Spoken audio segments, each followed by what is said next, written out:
Tu t'es déjà demandé pourquoi certaines de tes relations semblent tourner uniquement autour d'un verre, ce fameux apéro, ce verre de fin de journée. Et si je te disais que ces moments qui paraissent anodins ont en réalité un impact énorme sur ta vie? Parce que oui, ton entourage joue un rôle bien plus grand que tu n'imagines.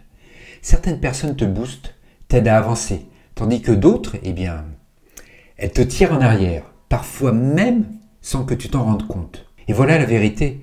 On est la somme des 5 personnes avec qui on passe le plus de temps. Alors regarde autour de toi. Qui sont ces 5 personnes?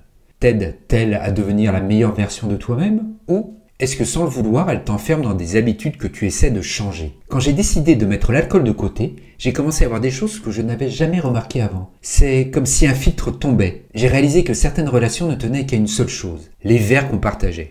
Et tu sais quoi? Quand ces verres ont disparu, ces relations ont souvent disparu avec. Ça pique un peu sur le moment, je t'avoue. Mais au fond, ça te pousse à te poser la question. Est-ce que ces personnes avaient vraiment leur place dans ma vie? Est-ce que tu ressens ça parfois? Des relations qui paraissent superficielles?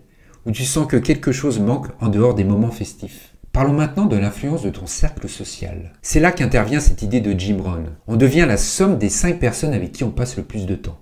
Et c'est vrai. Si tu es entouré de gens qui se plaignent, qui restent coincés dans leurs habitudes, ou qui t'encouragent à faire des choix que tu veux changer, ça te freine. Pas parce qu'ils sont mauvais, mais parce que leurs choix influencent les tiens. À l'inverse, quand tu es entouré de gens qui te soutiennent, qui partagent tes ambitions et qui te motivent, tout devient plus simple. Chaque conversation t'élève, chaque interaction te donne de l'énergie. Moi, j'ai vécu cette transition. Quand j'ai pris du recul, j'ai compris qu'il fallait que je fasse un tri. Pas pour couper les ponts brutalement, mais pour recentrer mon énergie sur les personnes qui m'aident vraiment à avancer. Alors comment reconnaître une relation qui te freine? Ce tri n'est pas toujours facile, mais commence par observer ce que chaque relation t'apporte réellement. Par exemple, une relation qui te tire vers le bas. C'est souvent une personne qui minimise tes efforts ou tes choix positifs. Elle peut insister pour que tu continues certaines habitudes, même quand tu veux les changer. Et surtout, tu te rends compte qu'après avoir passé du temps avec elle, tu te sens vidé ou moins bien. À l'inverse, une relation qui te pousse vers le haut, c'est celle où tu te sens encouragé. Ces personnes respectent tes décisions, même si elles ne les comprennent pas toujours. Elles te font te sentir inspiré et pleine d'énergie après chaque échange. Prendre conscience de ça, c'est déjà un énorme pas en avant. Alors comment attirer et cultiver les bonnes relations? Une fois que tu as commencé à identifier ces dynamiques,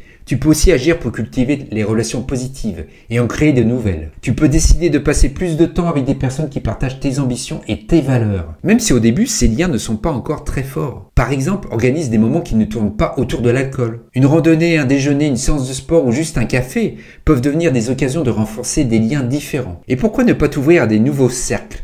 Rejoins des groupes ou participe à des activités qui attirent des gens alignés avec le style de vie que tu veux construire. C'est exactement comme ça que j'ai commencé à attirer autour de moi des personnes qui partagent mes valeurs. Imagine un entourage qui te pousse vers le haut. Imagine une vie où chaque personne autour de toi te soutient. Pas besoin de longs discours, de grandes promesses, juste des personnes présentes, aligné avec tes valeurs, qui te boostent quand tu en as besoin. Quand tu fais ce tri, tu verras tout change. Ton énergie devient meilleure, tes idées deviennent plus claires et tu te sens enfin libre de construire la vie que tu veux. Moi, j'ai fait ce choix et crois-moi, ça change tout. Pour t'aider à faire ce travail, j'ai créé une fiche PDF qui reprend ce que nous venons de voir ensemble. Tu peux la télécharger gratuitement en cliquant sur le lien dans la description. C'est un outil simple, concret et ça peut vraiment t'aider à poser les bonnes bases pour avancer. En conclusion, fais le premier pas.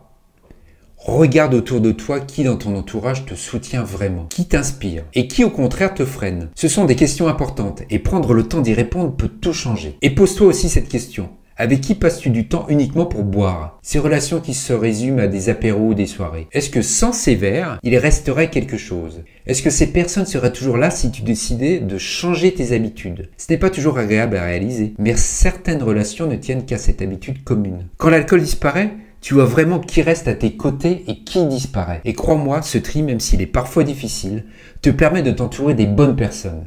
Celles qui comptent vraiment et qui te soutiendront quoi qu'il arrive. Alors télécharge la fiche, réfléchis à ton cercle et commence ce tri dès aujourd'hui. C'est un petit pas, mais il va avoir un impact énorme. On se retrouve très vite pour une prochaine vidéo. Et en attendant, prends soin de toi et entoure-toi des bonnes personnes. À bientôt.